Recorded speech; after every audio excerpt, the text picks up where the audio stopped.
সুসংগঠিতভাবে ভুয়া প্রচারণার অভিযোগে ক্ষমতাসীন দল বাংলাদেশ আওয়ামী লীগ ও এর গবেষণা cell center for research and information CRI সংশ্লিষ্ট 50টি অ্যাকাউন্ট ও 98টি পেজ মুছে দিয়েছে ফেসবুক।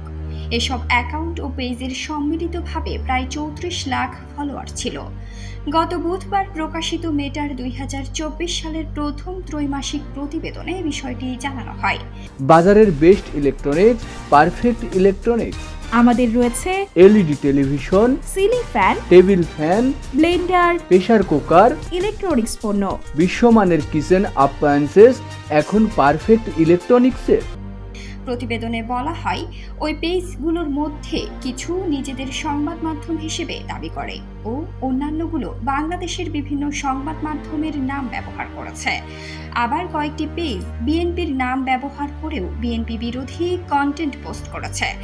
এতে আরও বলা হয়, প্রতিটি ক্ষেত্রে ভুয়া অ্যাকাউন্ট তৈরি করে কিছু ব্যক্তি একে অপরের যোগ সাজশে অন্যদের বিভ্রান্ত করছে। তারা কারা এবং কি করছে এই সম্পর্কে ভুয়া তথ্য প্রচার করে। এসব অ্যাকাউন্ট ও পেজের নেটওয়ার্ক ইউটিউব, এক্স, টিকটক, টেলিগ্রামে ছড়িয়ে ছিটিয়ে রয়েছে।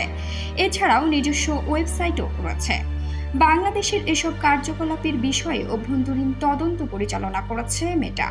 এবছরের প্রথম ত্রৈমাসিকে বাংলাদেশ ছাড়াও চীন, ক্রোয়েশিয়া, ইরান, ইসরায়েল, মালদোভা ও মাদাগাস্কারে 6টি ভুয়া প্রচারাভিযান মুছে দিয়েছে মেটা। প্রিয় দর্শক, আজকের মতো এ পর্যন্ত। সবার আগে সকল খবর পেতে ভিজিট করুন নিউজ টিভি বাংলা ওয়েবসাইট।